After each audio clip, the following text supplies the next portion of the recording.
That's a good way to start the video. And we are live. Samsung Unpacked happened earlier today, revealing the Samsung Galaxy S22, S22, yeah, Samsung. Samsung Unpacked happened earlier today, and Samsung showed off the Samsung Galaxy S22, S22 Plus, and S22 Note. I mean Ultra. And also, they showed off the Tab S8, Tab S8 Plus, and Tab S8 Ultra. And we are here to talk about it. Joining me this evening is Clifton M. Thomas. Good evening, Cliff. Good evening. And we are here to talk about Samsung Unpacked and everything that came out. And when I say everything, I mean the devices, because they had a bunch of other stuff like about, you know, Earth Day and fishing nets and stuff like that. But we're just going to talk about the devices because honestly, who cares about all that hippy dippy yuppie crap? Anyway, so we got a whole bunch of new stuff here, and starting with the Samsung. I mean, you know what? Let's just talk about the headline: the Samsung Galaxy S22 Note. I mean Ultra. This is the not note that is a note. Yeah, this is basically the Note is dead. Long live the Note. And how are you feeling about this? Do you have any feels about this in general? I know I've written a few hundred words about it, but about the Ultra, about all of it, about the whole thing. I'm so done with I was done with Unpacked before the event happened. I'll be honest with you. so like most Unpacked events, especially the ones that happened at this time of year, I don't think there was anything we didn't know, right? So I was not surprised. Right. Well, which is okay. Well, yeah. I mean, literally in my case, there was nothing that we didn't know because Samsung shared it with Digital Trends ahead of time. But that's just how the business works. So, but yes, I take your meaning. There was, I think. Oh, go ahead. I'm sorry. Go ahead. I was going to say so. If there's anything that I'm actually excited about, it's I think in general just the possible. I don't want to say return because they've been there, but maybe we're finally getting a myriad of excellent quality, potentially Android tablets, especially with Android 12L on the way at some point here. Yes, Android tablets may finally have software that attempts to match the quality of the hardware. So yeah. I totally thought you were going to end that sentence with iPad, and I was really ready to say I wouldn't go that far just yet. But raise our expectations that high. No. Yeah, but no, you are absolutely correct. Hopefully, the software is there to make Android tablets. I mean, I'll be honest with you: a $1,100 tablet, $1,100 Android tablet. In fact, even an iOS tablet, if I'm being totally honest. But like just a tablet that costs $1,100, it makes me cringe / question my reality. I just don't think that. I mean, look, if you're going to use a tablet as a one hundo creation device, then maybe it's worth it. Basically, you're in laptop replacement territory here. Yeah, when it comes to that price point. In fact, even at the low end, the Tab S8, which is like what, $699, that's still laptop territory in terms of price. Yeah, where is it? $699. I'm fairly sure it's $699. Okay. Because I think the price is actually I'm all mixed up after looking at the discounted prices that you can get if you pre-order right now. Yeah, it's a little messed up because, because I mean, first of all, if you go to Samsung.com, it doesn't show you the actual price. It shows you the price after the theoretical trade-in that you're going to trade in. So that's been something that Samsung's been doing for years. So nothing new there.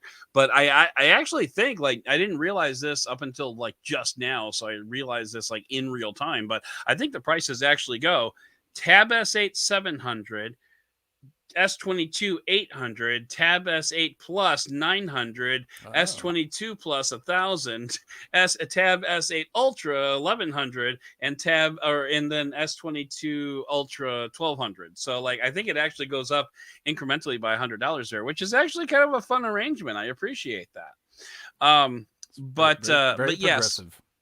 Literally. So like One thing that big takeaway that I took away was the ability to use a Samsung phone and a Samsung tablet together. And this is more than I want to say it's not more than what the iPhone and iPad does. Although you really don't do a heck of a lot between an iPhone and an iPad. To be honest, like maybe you can do some copying and pasting stuff. The one really cool thing that you can do between between a MacBook and or a Mac, I should say, and an iPhone is like you can insert a picture that you can then take with your phone, and then it kind of zips it over to your lap. That's cool. But like similar coolness, it's also very niche, but similarly cool and similarly niche is what they were showing off at Samsung, where you can use like your Samsung phone as like a toolbox or color picker while you're drawing on the tablet. Again, very niche, but still pretty cool when like you really stop and think about it. So first of all, Samsung does a lot of this stuff every time they release new devices. Although I think you're right in saying that the integration between their Android products, is that much tighter even than it has been before. But Samsung has had stuff where you can integrate tightly with Windows for a while. I shouldn't say tightly, but I mean you could use Android apps or basically use the phone on Windows, which was pretty cool. And it was Yeah. partially something that Microsoft created, but they actually worked with Microsoft on that specifically, and it was integrated into the phone versus an app that you had to install. But Yeah, t- and this and just to clarify, you can do that with any Android phone, but right. Samsung had a really tight integration where you Hmm. could actually like mimic your phone screen on your computer, and I'm pretty sure you can actually still do it. So I don't know why I'm So speaking in this past tense, but yeah, go ahead. it's definitely one thing to call it niche. I would actually say niche to the point where it's something that most people will only ever see, even if they own both products, or you'll see it in the demonstrations, and then it probably will be used a couple of times, if that, and then I can't see that be something that I'd use that often. I'm just not using a tablet and a phone Do you often together. draw Or on a tablet and as like part of your no, job or no, so yeah, I have to think that people that are really invested in digital art, which, it's sure, definitely not everyone, probably less than 1% of all users, like, but still, what it represents to me is not only like this cool thing that you can do if you're a digital artist, but also it kind of gives me a cool feeling about the mindset of Samsung. Like, how can we make these devices start working together? sure. Which is Or cool. a cynical way to view that would be, how can we make them mirror some of the features from Apple with iPads and iPhones? Hmm. Well, yeah, but you can't do that with an iPad right now. You can't even use an Apple Pencil on an iPhone. Yeah, So that's like true. so it is kind of cool that the S Pen actually works across devices as well. But like, think about, WebOS and the WebOS tablet, the touchpad. You could grab your phone and you could touch it up to the Mm, touchpad and it could transfer that's like a right. web I forgot page about over that to the feature. tablet. Hmm. I mean, that's something that Samsung could easily do, like to these two devices. And, they could do like an airdrop type clone. They could do, there's a lot of potential here as long as Samsung is thinking about how to make these devices work together. Now, on the downside, that's just one more version of platform lock in. Like, for example, like a lot of the stuff that they were showing with like Samsung Notes, you can mark up all this stuff and you can do stuff. You can't download Samsung Notes on an iPhone. You That's know, true. Hmm. you can download Google Keep. I'm just saying because I have it, and that's personally what I use as a note taking device until Google decides to kill it. Uh, but like, I would love to see that type of a feature brought over to like a Google Keep or something like that. But we never will see that because it doesn't make sense for Samsung to do it. They want It people it tied is into their ecosystem. it is funny to see Samsung kind of playing both sides of what people have been asking for, which I think is a more iOS like experience from Android. I think some people would like that anyway. The more so something that's more integrated, and also with that comes the platform login a lot lock in that comes specifically with Samsung devices. But at the Hmm. same time, they're also working more closely with Google and Google. doing things like getting rid of Samsung Messages. And I'm not even sure, is the Samsung browser still included, or is I it officially don't Chrome know. now? I'm not sure, because I don't know. I've heard rumors that some of that may go away. Although I know Samsung browser has a loyal following from people. So it's just, yeah, like I said, it seems like they're playing both sides, and I don't think either way is a bad thing. I just, I guess I'm thinking for me again with the stuff that they. I mean, I love the idea of digital illustration, and I don't want to bury the lead here, but it is really cool that they do have a huge tablet as Yeah. something that's bigger even than from that's available from the iPad Pro line. So Mm-hmm. Mm-hmm. So let's transition back over to the phones because the obviously the headline of this event is the Note is back, and I obviously made the joke a couple of times leading into the thing because it's low hanging fruit. Let's be honest. But just the fact that the Samsung Galaxy Note seems to be back in the Samsung Galaxy S22 Ultra, it gives me good feelings and bad feelings. It's kind of a good and bad thing because it's kind of a good and bad thing because on the one hand, you've got Note features, hmm. but on the other hand, it's not a Note. It's a Note experience. And Samsung was pushing hard on that Note experience narrative, which was, not all that, it was fine. But, Samsung was pushing really hard on the Note experience, which pretty much means that the Note device, for all intents and purposes, is dead. As a separate line, sure. And honestly, something that I've been pushing for a while in my head anyway. I think Samsung, with the introduction of their folding line, some of their past tiers of devices have become a little redundant. Um, Right. and so, and I think, especially with the size of the S line just ever increasing, the thing that used to separate Note devices was their size, as well as the pen Yeah. and the highest specs. So they've carried over that hardware design language from the S22 Ultra is very. I mean, if you compare the Ultra to the S22 or the S22 Plus, the design language, while all Samsung, is very different between the Ultra and the other two, which share a lot more of the same design cues, more in line with what they did last year. Yeah. And so it is funny though. Like I was talking to our friend Ryan in our Slack chat, and he was mourning the loss of the Note, and he said, I don't. He even said, I don't know if I'm ever going to buy another Samsung phone. And again, I was like, dude, It it's right is the there. Note. It's Yeah, a I mean, Note. yeah, it's a little silly, like how much of a note that It actually is. is. And I kind of wish, and I've talked about this, I've written about it. I'm not going to belabor the point, but and we actually talked about this a little bit when we recorded with Beyond a Doubt with Chris Davies earlier today. There's just such brand equity with the Note line that to me it doesn't make sense that Samsung the only way it makes sense is actually this is something that I haven't touched on anywhere like writing or earlier today. The only way it does make sense is when you have the S22 Ultra and the Tab S8 Ultra, like keeping that Ultra branding consistent across platforms kind of makes sense, but at the same time, it kind of doesn't make sense because there's really no Yeah, at there's least right really now, yeah. there is next to no brand equity with the Ultra designation, unless you just count the last roughly year, where because the S21 Ultra did get a lot of praise. I know several people that purchased one that are not necessarily smartphone enthusiasts, but were really Right. excited about that moonshot camera and some of the other things that came along with that. So I think the thing again that I think this is going to please people that liked the S21 Ultra, and it's also going to please the Note fans that are out there. Yes, I do think they probably should have called it the S22 Note. Note. Mhm. Uh, the one thing it is lacking, and this is something that again what Ryan was talking about for those who were like the hardcore Note people. I mean, because yes, it does have a stylus, it does have that squared off, rectilinear design, Yeah. and it does have the highest in features, the most, if you will, but it doesn't have things that some people still want in a phone. Things like, well, we could say a headphone jack, but also things like expandable storage, and that's been You know going what? from.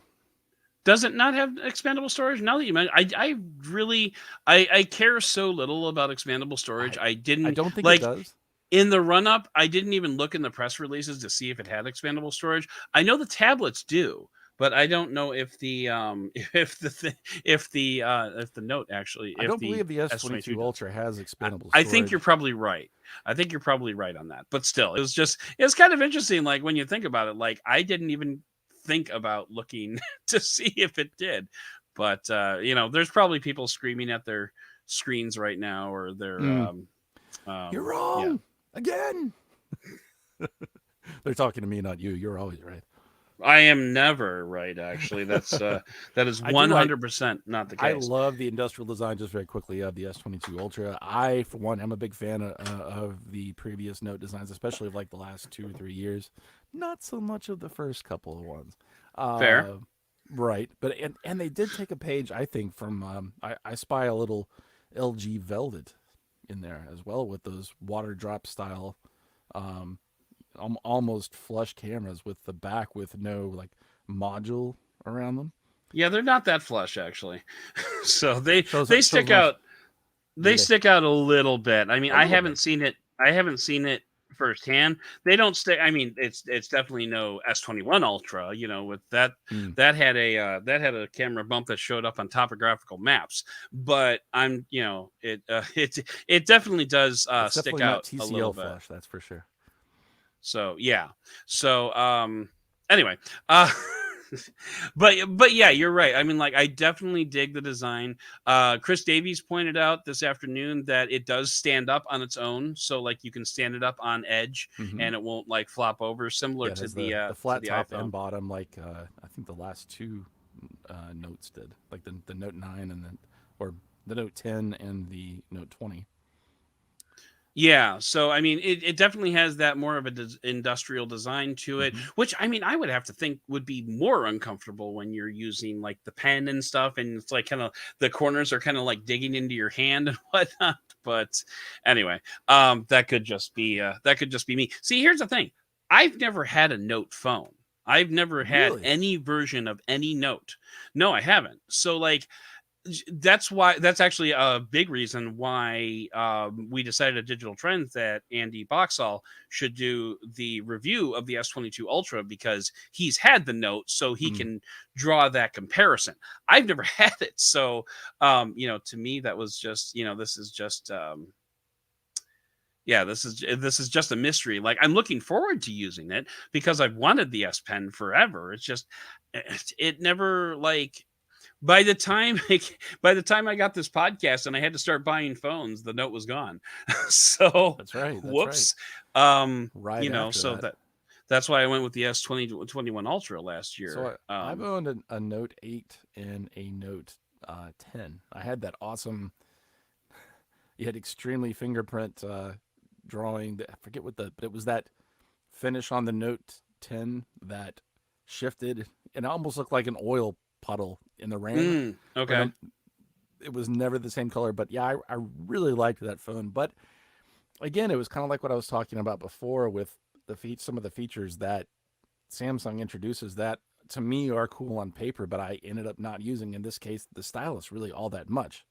Mm, It's like, oh yeah, I always had this idea that I'm going to be productive, and I think that's some of the ethos of the Note line is that it comes with it. You just think you're going to be more productive because you have a stylus, and I'm sure a lot of people are, but it just doesn't integrate that much into my lifestyle in the end, and then I end up feeling end up shaming myself for spending so much on a phone. It was one of the major features of I just don't use that much. But I know I'm not the only person out there. Some people just like the design of it, liked the large screen and the performance that you got with it, which was always just a little bit of a step above with the Note series compared yeah. to the S line. So It makes sense that Samsung combined sure, these two absolutely. phones.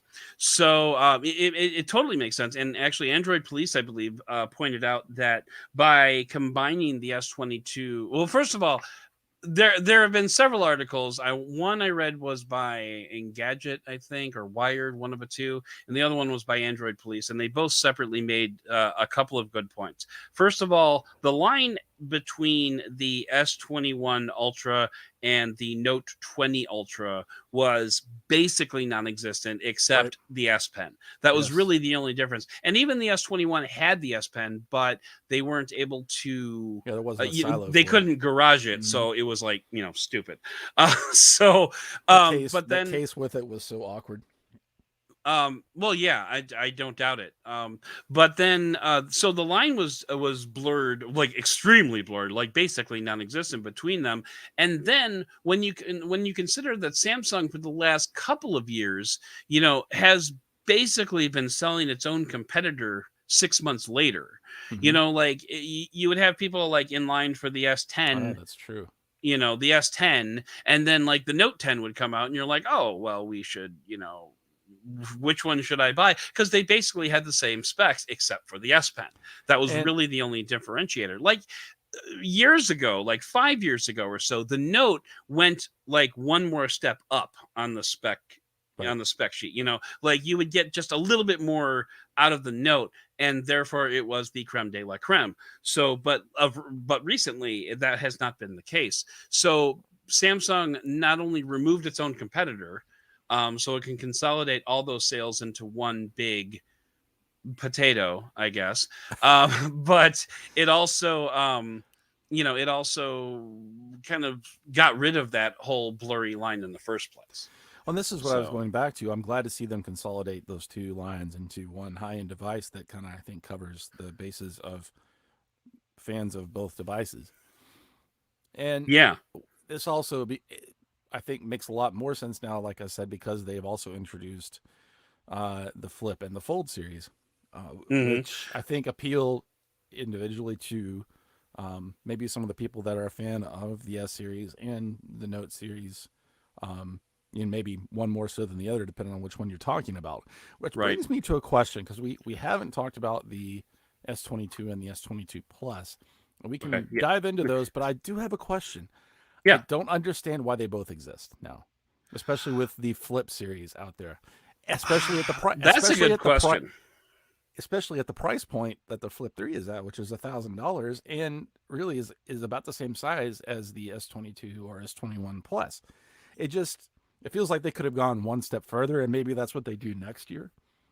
But I feel like they almost do again what you were talking about, which is maybe cannibalizing sales of one device for another, especially when you also have the S21 FE out there too. Well, it I does fall. think I think when it comes to why does it exist, you could very well argue that in fact, maybe I will in the feature on digital trends. You could very well argue that the S22 Plus and the Flip Z Flip 4 or whatever it Right. will be, they are going to compete with each other because they are going to be roughly the same size. They are going to be roughly the same price. Mm-hmm. I think the difference comes down to folding or not folding and how Right. comfortable people are with that. Because you can say, "Oh, well, you want something a little bit bigger than the S22, get the Flip." But at the same time, people might be like, "Not so sure about that," and they could just pass altogether. And they could, and Samsung's shtick from the beginning has been, or not from the beginning, but in the last 6 years has been, we have a phone for every They do. budget, every price range. And so by having, you could say that the Flip is a competitor with the S22 Plus. I don't think they're going after the same customers. So like I don't see it. Like maybe in a couple of years when folding phones are a little bit more mainstream, you can Right. make that argument. But I think right now the Flip fans are bleeding edge people. Not to mention you are not going to get a 4,500 milliamp hour battery in a Flip. There's that. That's very true. Also, are probably, even though Samsung Display does make the OLED displays for all of these, specifically for the bendable screens, there might be Yeah. supply constraints, even more so than there are for other parts. And so, Yeah. compared to the expected sales of your mid tier, the S22 Plus, you might not be able to provide as many of those if you were to just completely get rid of that model. But then why not? We can just even ignore the argument for the Flip being the one to replace it. Why not just consolidate the S21 and the S21 Plus into just an S21 that's a reasonable size. An S21 Plus. Yeah, Well, basically. Why not just take basically, the S? Well, and I think, well, and then because, do like an S22 Mini. You know what I mean? Just or an S22 FE. right, Um, right, exactly. Although the yeah, FE is a big phone, it just has a lower price. But then this is the other yeah. thing that I was going to say, because I know you said that they cover a lot of price points and things like that, but the A series is kind of creeping up into that mid range price territory too. There's not a lot of difference between what is the S21 FE is what, $799 or $699? It was $6.99. It has been discounted since then. And by the way, I just got my order to go through. Nice. So yeah, you saw it here live, folks. But anyway, so yeah, it was $6.99, but I think actually I saw that like a lot of places have already put like $100 discounts on it. Yeah, yeah, I think the MSRP is still $6.99, right. but I think want to say Best Buy and probably even Samsung are selling it for like 50 or $100 off. Do you ever So have you ever been into a restaurant and you sit down and you're looking forward to your meal, and then they hand you the menu, and it's like a manual for a computer game from 1992, meaning it's a tome. It weighs like 8 pounds, and you're like, how do oh they keep all sure, this sure. stuff in supply? And if you have all these things, how does the chef know how to make all of these well? Wouldn't it be Right. better just bringing your your Yeah. bevy of stuff down to something that's a little more simple, so that I know what I can order within 5 minutes, instead of bringing out my reading glasses and studying it like I'm Yeah, studying for a no. history test? Yeah, no. That's how I feel about Samsung's line, at least in North America. There's just so many choices, and especially more towards the high end. And I know I You're keep right. beating this pricing. It's a lot. It is. It is a And lot. I'm done with my rant. Okay. No, that's fine. That's fine. That's totally fine. So, and I also think the one last thing I wanted to say about the S22 is the S22 is a 6.1 inch AMOLED display, which is the same size as the iPhone 13 and 13 Pro. So you want to have not only a price competitor but a size competitor. I think for people that don't Sure. necessarily want a 6.6 inch screen. I think is the S22. So there's definitely room for it. Sure. There's no question there. I still question why Samsung bothered to release the S21 FE when it did. Very Just strange. weeks before the Very S22. strange. Um, and also coming soon to a digital trends piece near you. Uh, but anyway, so yeah, I mean, we got a lot today, and unfortunately we've got quite a few people jumping in, but we are kind of coming up on the end here because we're half an hour in. Sorry, folks. But anyway, so yeah, we need to kind of wrap it up. I would say overall it was a good event. I mean, Mm. there was a lot of other stuff that we didn't touch on. There was One UI stuff. There was watch OS stuff.